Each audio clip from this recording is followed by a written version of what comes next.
Assalamualaikum warahmatullahi wabarakatuh. Waalaikumsalam warahmatullahi wabarakatuh. Salam sejahtera untuk kita semua. Om Swastiastu, Namo Buddhaya, salam kebajikan. Yang terhormat anggota Dewan Hadirin yang kami muliakan, puji dan syukur kita panjatkan kehadiran Allah Subhanahu wa taala, Tuhan yang Maha Esa, yang telah melimpahkan rahmat dan karunia-Nya untuk kita semua sehingga pada hari ini kita dapat menghadiri sidang ini dalam keadaan sehat walafiat. Dengan mengucapkan Bismillahirrahmanirrahim, perkenankan kami selaku pimpinan Dewan akan membuka sidang rapat melegalkan LGBTQ di Indonesia hari Selasa tanggal 9 Agustus tahun 2022 dinyatakan dibuka.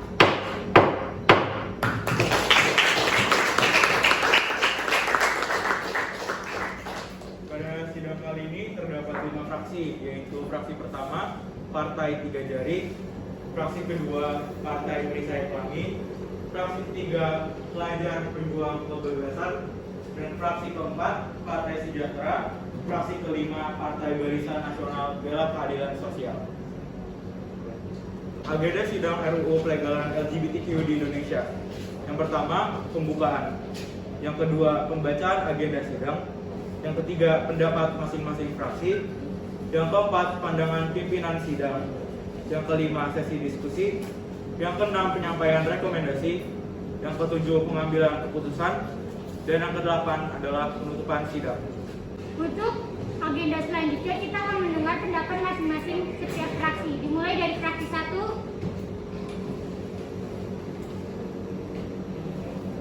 Saya selaku perwakilan dari fraksi 1 dari Partai Tiga Jari. Dengan ini kami menyatakan bahwa kami mendukung rancangan pelegalan LGBT di Indonesia. Pelegalan LGBT dapat didasari atas hak atau hak asasi manusia dalam Undang-Undang Dasar 1945 Pasal 28J ayat 1 menyatakan setiap orang wajib menghormati hak asasi manusia orang lain dalam tertib kehidupan bermasyarakat, berbangsa dan bernegara, asalkan tidak melakukan tindakan seksual yang merugikan orang lain. Kaum LGBT juga merupakan manusia, makhluk sosial.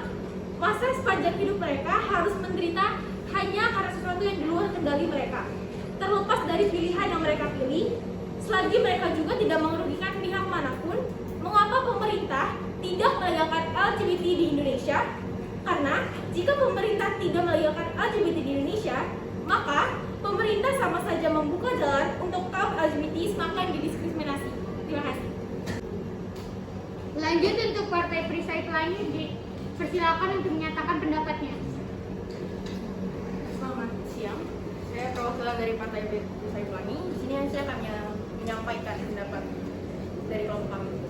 Menurut saya, di sini saya menyatakan kontra ya.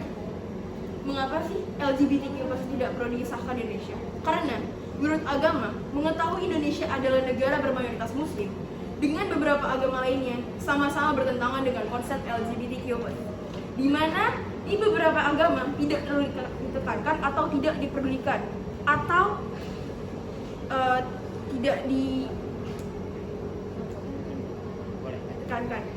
Namun di Islam sendiri merupakan hukuman mati bagi yang menghormati, menganut maupun mendukung LGBTQ+. Secara logika, dengan disahkannya LGBT di Indonesia akan membuat presentase seks bebas meningkat. Dari sudut pandang manapun merupakan hal yang buruk. Sebagai contoh, dampak buruknya yaitu menambah presentase seks bebas, penyakit HIV, kanker dubur, dan kanker mulut yang juga bertentangan dengan tujuan awal manusia memiliki pasangan. Sekian dari saya. Untuk selanjutnya Partai Sejahtera dimohon menyatakan pendapatnya. Kami dari fraksi 4 ingin berpendapat tentang LGBT.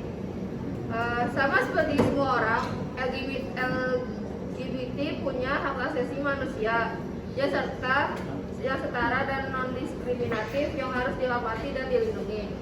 Kita semua berhak mengekspresikan diri secara bebas. Pasal 19 Deklarasi Universal Hak Asasi Manusia melindungi hak setiap orang untuk mengekspresikan diri secara bebas. Terima kasih. Selamat pagi menjelang siang semua. Saya selaku perwakilan dari Partai Pejuang Kebebasan, saya menolak dengan ada legalisasi LGBT di Indonesia ini Karena menurut opini saya, LGBT tidak bisa dilegalkan karena kita tinggal di negara yang mayoritasnya itu umat muslim, dan juga sudah sesuai dengan di Quran surah Al-Fatih ayat 11 yang artinya, dan Allah menciptakan kamu dari tanah, kemudian dari air mani, kemudian Dia menjadikan kamu berpasangan lelaki dan perempuan. Tidak ada seorang perempuan yang mengandung dan melahirkan melainkan dengan sepengetahuannya. Terima kasih. Lanjut untuk Partai Barisan Nasional Bela Keadilan Sosial, tolong dinyatakan pendapatnya.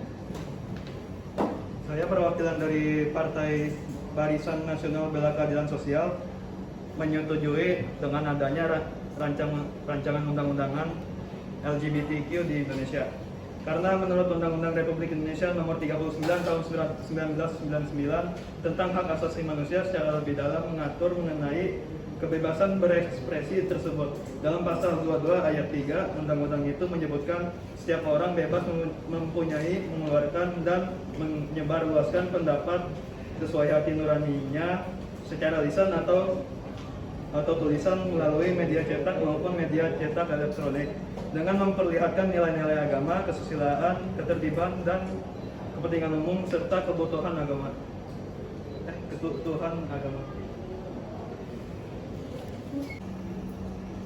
Agenda selanjutnya adalah pandangan dari pimpinan sidang.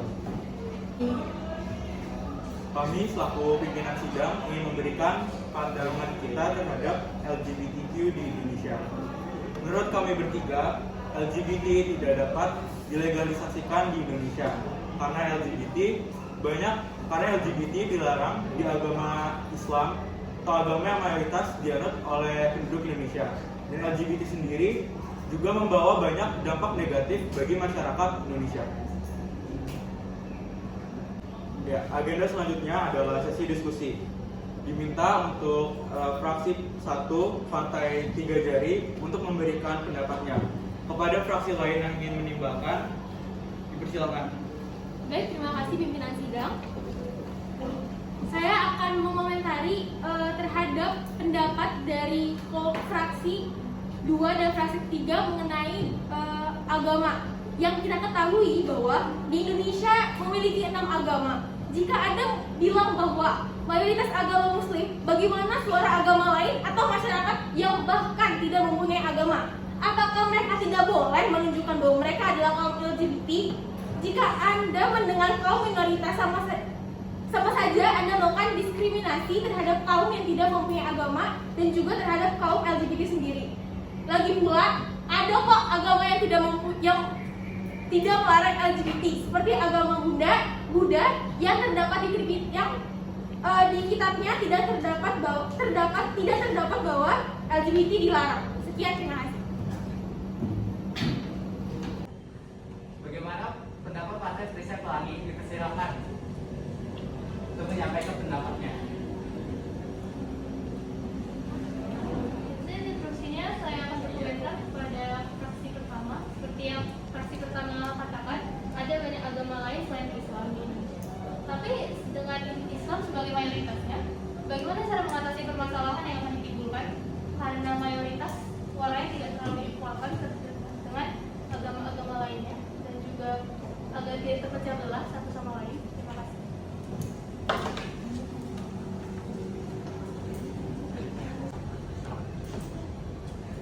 Izin instruksi pimpinan sidang, bisa diulang kembali pernyataannya dari fraksi 2. Baik, saya akan mulai pertanyaannya. Dengan adanya agama-agama lain di Indonesia, mungkin benar pernyataannya. Kita harus mengequalkan pendapat masing-masing. Tapi dengan Islam sebagai mayoritas yang di dalam kitabnya ada pernyataan bahwa tidak boleh mendukung, bagaimana cara mengatasi atau mencegah perpecahan yang akan terjadi? Kalau tidak cukup, boleh silakan Pak fraksi Partai Sejahtera, silakan menyatakan pendapatnya. Baik, terima kasih pimpinan sidang. Saya akan membalas fraksi 2. Tadi menyatakan bahwa banyak agama-agama di Indonesia, betul. Saya ingin membalas, Islam memang menjadi mayoritas di Indonesia. Tapi lalu apakah hanya kita melihat dari sudut Islam saja? Apakah kita tidak bisa melihat dari sisa-sisa agama di Indonesia selain Islam? Terima kasih.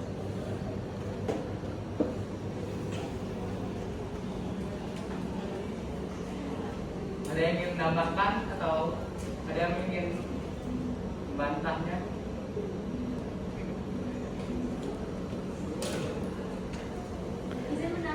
Izin menambahkan, kita di Indonesia mempunyai beragam dari suku, bahasa, ras kulit, dan terlebih agama. Jadi kalau misalnya kita lihat dari sisi Islam doang, emang nggak bisa lihat dari sisi yang lain. Emang Islam menjadi patokan di Indonesia. Kita kan sesuai dengan sila kedua bahwa keadilan sosial, kemanusiaan yang adil dan beradab, LGBT juga merupakan manusia yang harus dihargai. Sekian, terima kasih.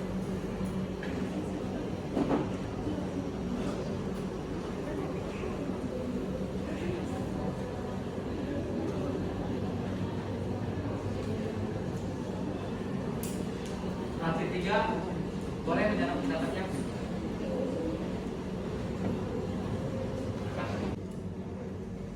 Baik, jika tidak ada yang ingin melanjutkan lagi, saya akan menanyakannya. Jika dilegalisasikannya LGBTQ, bagaimana nanti jumlah penduduk yang akan terjadi di Indonesia? Bahkan kita sendiri tahu bahwa untuk memperoleh keturunannya hanya bisa melalui pasangan wanita dan pria. Untuk Green Pro, silakan. Pimpinan sidang, saya ingin menjawab pertanyaan Anda. Memang dikatakan bahwa bagaimana nih misalnya LGBTQ dilegalkan, bagaimana dengan populasi penduduk Indonesia? Bukankah seperti yang sudah kita ketahui, populasi penduduk di Indonesia sudah terlalu banyak? Bukankah seperti yang kita ketahui, sudah terlalu banyak kemiskinan yang terjadi di Indonesia? Terlalu banyak masalah-masalah yang berkaitan dengan populasi di Indonesia terlalu banyak. Jika LGBTQ dilegalkan, maka bukannya LGBTQ justru akan membantu populasi Indonesia agar bumi lebih bertahan dan juga lahan-lahan di Indonesia juga tidak secepat itu berkurangnya karena berkurangnya populasi manusia. Bukankah begitu?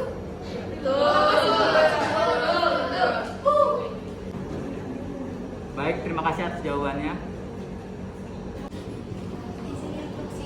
Saya ingin menambahkan dari fraksi 1. Zaman sekarang teknologi udah maju banget, berhubungan seksual udah bukan satu-satunya jalan buat menghasilkan anak. Bisa pakai teknologi bayi tabung atau tumpang rahim, bisa juga adopsi di panti. Sekian, terima kasih. Mohon instruksi, izin mengomentari fraksi 5. Tetapi bayi tabung di Indonesia tidak dapat dan belum ada perizinan melakukan praktik tersebut. Terima kasih.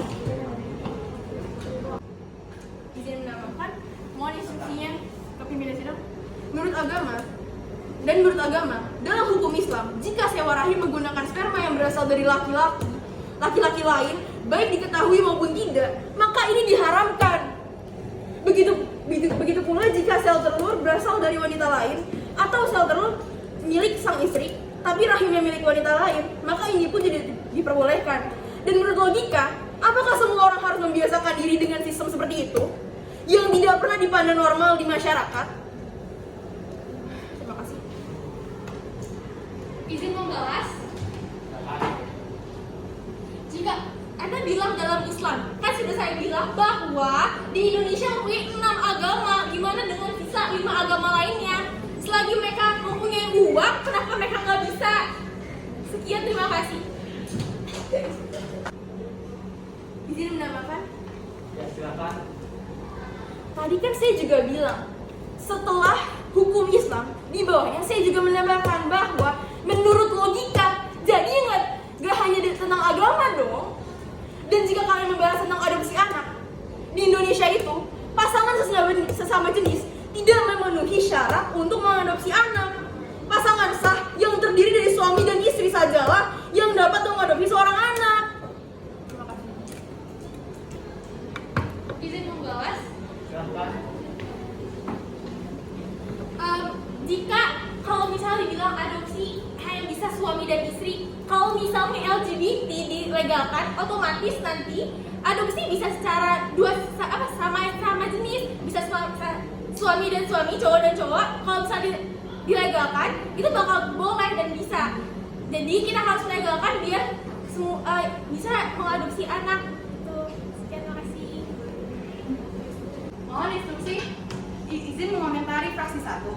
Pada dasar apa kalian yakin legalisasi LGBTQ di Indonesia tidak akan memecah belah rakyat?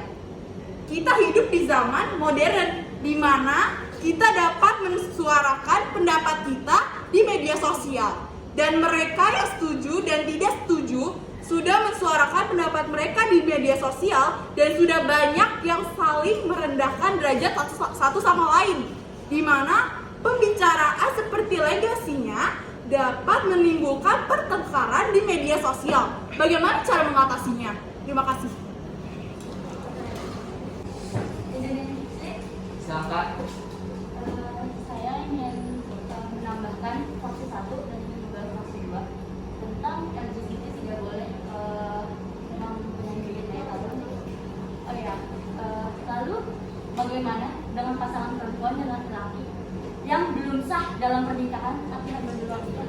Apakah anak itu diharamkan dan tidak boleh hidup? Terima kasih.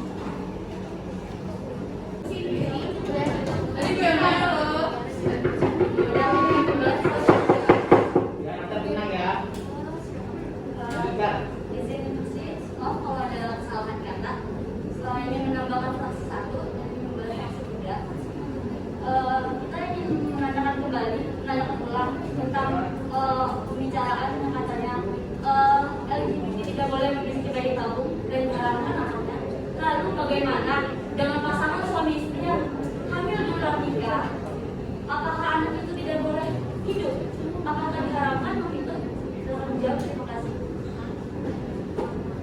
Izin menambahkan terkait pertanyaan dari fraksi 3 bahwa bagaimana cara untuk Indonesia supaya nggak terpecahkan ya gara-gara LGBT ini. Kita kan tinggal di negara demokrasi, jadi kita bisa memakai sila keempat, itu bisa diselesaikan dengan musyawarah. Dan masalah di Indonesia nggak cuma LGBT doang, banyak kok masalahnya, dan dipakai secara musyawarah juga bisa kok nggak terpecahkan. Ini sampai sekarang kita masih berdiri Indonesia bersatu, nggak apa masih bisa. Jadi selagi bisa dimusyawarahkan, jadi kenapa tidak? Sekian, terima kasih. Agenda selanjutnya adalah penyampaian rekomendasi.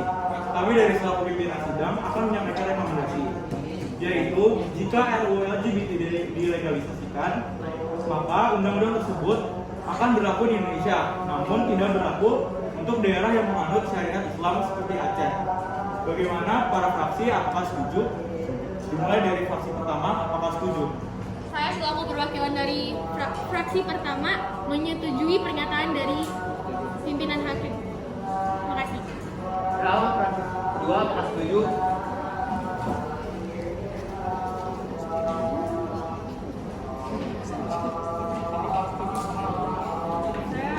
Kami masih kurang setuju dengan pernyataan dari pimpinan sidang, dari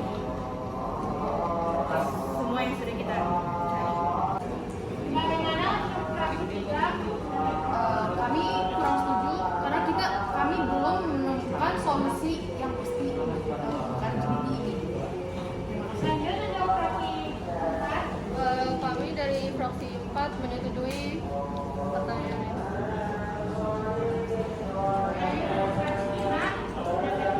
Kami selaku dari fraksi 5 telah menyetujui rekomendasi yang telah disampaikan oleh Pak Ketua.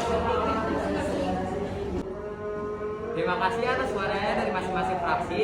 Hasil keputusan 3 fraksi setuju dan 2 fraksi tidak setuju.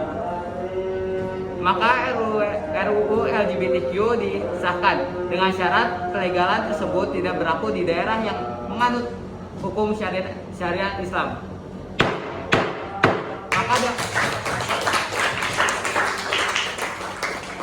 Maka dengan ini sidang kami tutup.